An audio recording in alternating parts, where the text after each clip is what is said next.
नमस्कार दोस्तों, एक बार फिर आपका स्वागत है इंडिया फायर न्यूज़ में।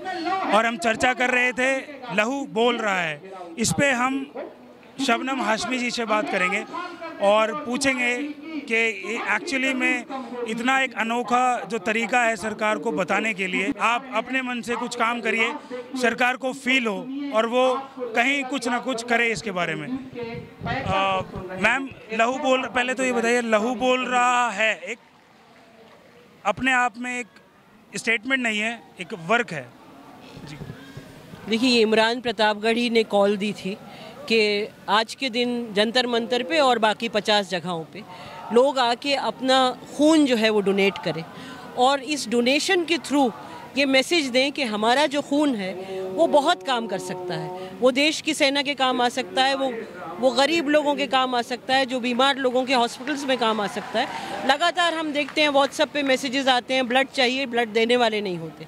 तो इस खून को बजाय इसके कि आप लोगों को मार मार के ज़ाया करें, जो मॉब लिंचिंग में लोग मारे जा रहे हैं, उसके बदले ये खून देश के लिए दिया जा रहा है और मेरे ख्याल में ये बहुत स्ट्रॉन्ग स्टेटमेंट है जी।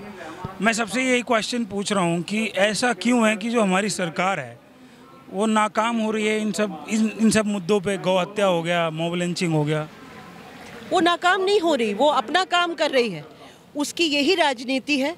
वो इस देश में लोकतंत्र ख़त्म करने के लिए ही आए हैं, वो इस देश में एक कम्युनिटीज़ के बीच बंटवारा करने के लिए आए हैं। ये उनकी राजनीति है, उनकी जो आइडियोलॉजी है, चाहे वो बीजेपी हो, आरएसएस हो, उनकी आइडियोलॉजी ही ये है कि इस देश को एक हिंदू राष्ट्र बना दिया जाए, यहाँ लोकतंत्र ख़त्म कर दिया जाए, यहाँ संविधान को ख़त्म कर दिया जाए। वो अपना काम कर रहे हैं। सवाल ये है कि हम क्या करेंगे, हम किस तरह रोकेंगे उनको कि हमारे लोकतंत्र को वो ख़त्म ना कर पाएँ। अच्छा, हिंदू राष्ट्र पे बात आती है कि बहुत एक संविधान की तरीके से हिंदू, मुस्लिम, सिख, ईसाई सब लोगों ने अपना खून पसीना लगा के इस देश को आज़ाद कराया। अब छोटे छोटे मुद्दे जो थे ये बहुत बड़े बना दिए गए हैं। अगर हिंदू राष्ट्र बनाओगे तो क्या हिंदुस्तान प्रोग्रेस करेगा? नहीं, बिल्कुल भी नहीं करेगा। देखिए, धर्म के नाम पे कोई भी देश बने वो कभी प्रोग्रेस नहीं कर सकता और हमारे पास तो हमारी तो हिस्ट्री सामने है, इतिहास गवाह है।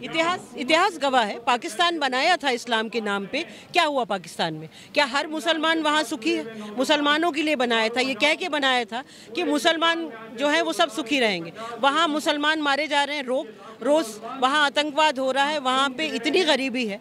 तो कोई, या बांग्लादेश आप देख लीजिए, कोई भी देश जो किसी धर्म के नाम पे बनता है वो कभी खुश नहीं रह सकता। सिर्फ जो लोकतंत्र के आधार पे, जो ऐसे आधार पे जहां सबको बराबर का दर्जा दिया जाए, वही एक समाज जो है वो खुशहाल रह सकता है। अच्छा, हम लोगों को या सरकार को ऐसी क्या कोशिश करनी चाहिए कि जैसे मान लो पता लगता है कि किसी की वहाँ पे डेथ हो गई, कोई मर गया, बजाय ये बोलने के कि वो हिंदू था, मुस्लिम था, सिख था या ईसाई था, बजाय ये बोलने की कि क्या ऐसा कोशिश करना चाहिए कि ये बोले कि एक मनुष्य मरा है या एक इंसान मरा है?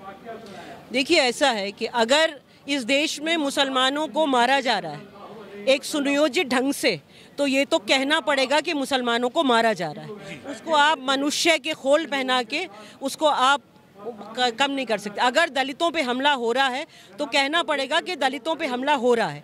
बात ये है कि जनता को ये सोचना है कि इस सरकार को, जिसकी सोच ये है कि मुसलमान, दलित, आदिवासी, औरत सबको पीस के रख दें, इस सरकार को गद्दी पे से कैसे उतारना है, अब इसकी तैयारी होनी चाहिए इस देश के अंदर। तो एक सिंपल सा नेक्स्ट फ्यूचर क्वेश्चन है, 2019 में they will come back, try for this again victory. क्या लगता है कि अब जितने भी ये गौ हत्या के बाकी बड़े बड़े मुद्दे आगे बढ़ते जा रहे हैं, बेरोजगारी है, आरक्षण है, इसकी वजह से उनके वोट बैंक पे फ़र्क पड़ेगा, या वो उन, जैसे मान लीजिए आप आंदोलन कर रहे हैं, आपको इनवाइट कर दिया, you become a part of the party, फिर उनका सपोर्ट बढ़ेगा या कम होगा? देखिए, ऐसा है कि फ़िलहाल जो हालात है इस मुल्क में, और ये तानाशाही और फांसीवादी ताकतें हैं। फांसीवादी ताकतें जिस भी देश पे कब्ज़ा करती हैं वो कई नस्लों को ख़त्म करके जाती हैं। अभी तक जो देश का जो अंतर्राष्ट्रीय इतिहास रहा है, चाहे वो जर्मनी हो, चाहे वो इटली हो, चाहे वो स्पेन हो, फैशिस्ट फोर्सेस जहाँ भी आई हैं ख़त्म करके गई हैं। इनको रोकने की तो सिर्फ एक ही तरीका है कि जितनी भी बाकी जो सेकुलर जमातें हैं, जो सेकुलर पार्टीज़ हैं, उन सबको इकट्ठा आना होगा, इस देश की जनता को इकट्ठा आना होगा और मिल के एक लड़ाई लड़नी होगी। अगर वो नहीं हुआ तो हम इस देश को नहीं बचा सकते, हम यहाँ पे लोकतंत्र को नहीं बचा सकते और जितने पिछड़े वर्ग हैं ख़ास तौर से, वो सबको पीस दिया जाएगा 2019 के बाद। आज हम यहाँ बैठे हैं, 2019 के बाद आप यहाँ बैठ नहीं पाएंगे, इस बात की गारंटी है अगर बीजेपी वापस आ गई। ठीक है, मान लिया बीजेपी एक गलती थी, आई सत्ता में आई, उस गलती को आप दूर करेंगे, हम लोग मिलके दूर करेंगे। अब क्या लगता है जो सरकार आगे बनेगी वो कौन सी बनेगी, और क्या लगता है कि वो विचारधारा जो हम लोगों की है, आम नागरिक की है, क्या लगता है कि वो विचारधारा दोनों मैच करेगी? देखिए, जो बराबरी की विचारधारा है, जो संविधान की विचारधारा है, जो ये विचारधारा है कि अमीर गरीब ना रहे, उस विचारधारा पे चलने वाली तो आज की तारीख में कोई भी पार्टी नहीं है जी। लेकिन बात वही है कि अगर आपके सामने एक कुआं है और एक शायद छोटी खाई है, तो आप किस में कूदेंगे? आप कूदेंगे उसमें जहाँ पे टांग टूट जाए लेकिन बच जाए। जी बिल्कुल। तो दोनों में से जो स्मॉलर ईवल जिसे हम कहते हैं वो चॉइस है। जब तक कोई नई पार्टी सामने ना आए, जो अभी तो आती हुई नहीं दिख रही, बिल्कुल नहीं दिख रही, तो इसका फर्क आगे आने वाले चुनाव पे पड़ेगा? क्या पता है कि बीजेपी दोबारा आ सकती है 2019 में?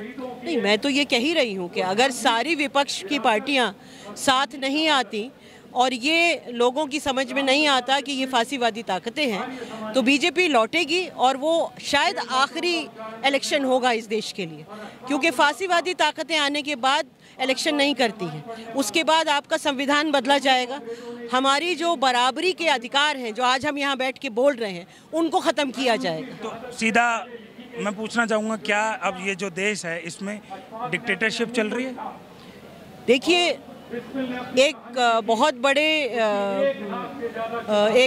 वो हैं बुद्धिजीवी हैं जिन्होंने पूरी दुनिया में फांसीवाद की एक रिसर्च की उस पर, और उन्होंने उस पे से जो 14 वो निकाले जो कैरेक्टरिस्टिक्स हैं, उनको अगर आप देखें तो हमारे देश में तकरीबन 50% तो हम हर चीज़ में क्रॉस कर चुके हैं। और अब मामला ये है कि बाकी भी वो 50% ये आरएसएस और ये ताकतें आगे बढ़ पाएंगी, या इस तरह की जो रेजिस्टेंस खड़ा हो रहा है वो उन्हें रोक पाएगा या नहीं। अगर रोक लिया तो शायद बच जाए, अगर नहीं रोक पाए तो ना आप बचेंगे ना हम बचेंगे। Thank you so much for talking to us. Thank you.